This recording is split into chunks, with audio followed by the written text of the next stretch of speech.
ఒకవేళ ఆత్మీయ జీవితంలో దిగజారిపోయిన నేను, మీరు, మనము అందరము కూడా దేవుని యందు భయభక్తులు కలిగి, మనం ఏ ప్రేమనైతే ముందుగా దేవుని పట్ల చూపించామో, ఏ యొక్క భయభక్తులైతే దేవుని యందు మనం నిలిపామో, ఏ విశ్వాసమునైతే మనం కొనసాగించామో, ఏ ప్రార్థననైతే మనం అనుసరించామో, ఏ బైబిల్ చదవడం అయితే మనం పాటించామో, ఇప్పుడు అవన్నీ వదిలి పడిపోయిన స్థితిలో ఉంటే దేవుడు అంటున్నాడు, నా బిడ్డ, మొదట నీ స్థితిని నువ్వేం చెయ్యి, జ్ఞాపకం చేసుకో. నువ్వు ఎలాగున్నావో జ్ఞాపకం చేసుకో. వాటిని నువ్వు సరి చేసుకో. మరలా ఆత్మీయ స్థితిని నువ్వు సంపాదించుకో. లేకపోతే ఏం చేస్తాడంట, కింద వచనంలో ఉంది.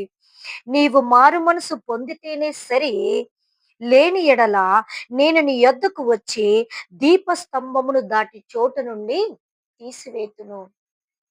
దేవుడు మనలో ఉంటున్న స్తంభాన్ని దాని చోటు నుండి తీసేస్తాడంట. మనం భ్రష్టులమైపోతాం. మనల్ని భ్రష్ట మనసుకు అప్పగించేస్తాడు దేవుడు. అందుకని దేవుని బిడ్డలమైన మనము ఏ స్థితిలో నుండి పడినామో ఆ స్థితిని మనం జ్ఞాపకము చేసుకొని మరలా మనం ఏం చేయాలా, దేవుని సన్నిధిలో క్షమాపణ అడిగి, ప్రభువా నేను ఆత్మీయ స్థితిలో నుండి దిగజారిపోయానయ్యా, ప్రార్థనా జీవితం నుండి దిగజారిపోయినానయ్యా, విశ్వాస జీవితంలో భ్రష్టు పట్టిపోయినాను ప్రభువా. అయితే మీరు నా మీద నేరము మోపుతానంటున్నారు. నేను నేరస్తుడిగా నీ సన్నిధిలో నేను నిలువపడకూడదయ్యా, నన్ను నేను సరి చేసుకుంటున్నాను ప్రభువా అని దేవుని సన్నిధిలో మనం కన్నీరు కార్చి పశ్చాత్తాపపడి మన యొక్క పాత ఆ ఆత్మీయతను మరలా మనం సంపాదించుకుంటే సరే. లేకపోతే దేవుడు అంటున్నాడు, నేను నీ యొద్దకు వచ్చి నీలో ఉన్న దీపస్తంభాన్ని దాని చోట నుండి తీసేస్తాడంట.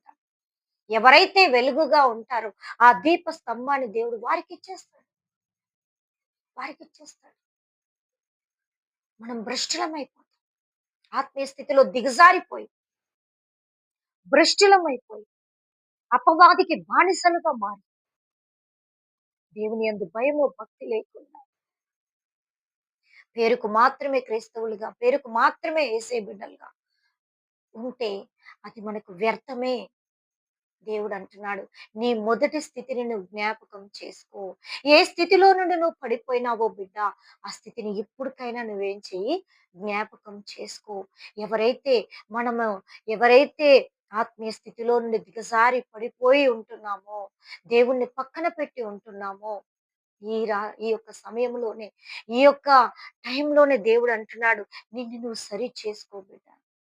లేకపోతే నేనొచ్చి నీ దీపస్తంభాన్నే తీసేస్తాను.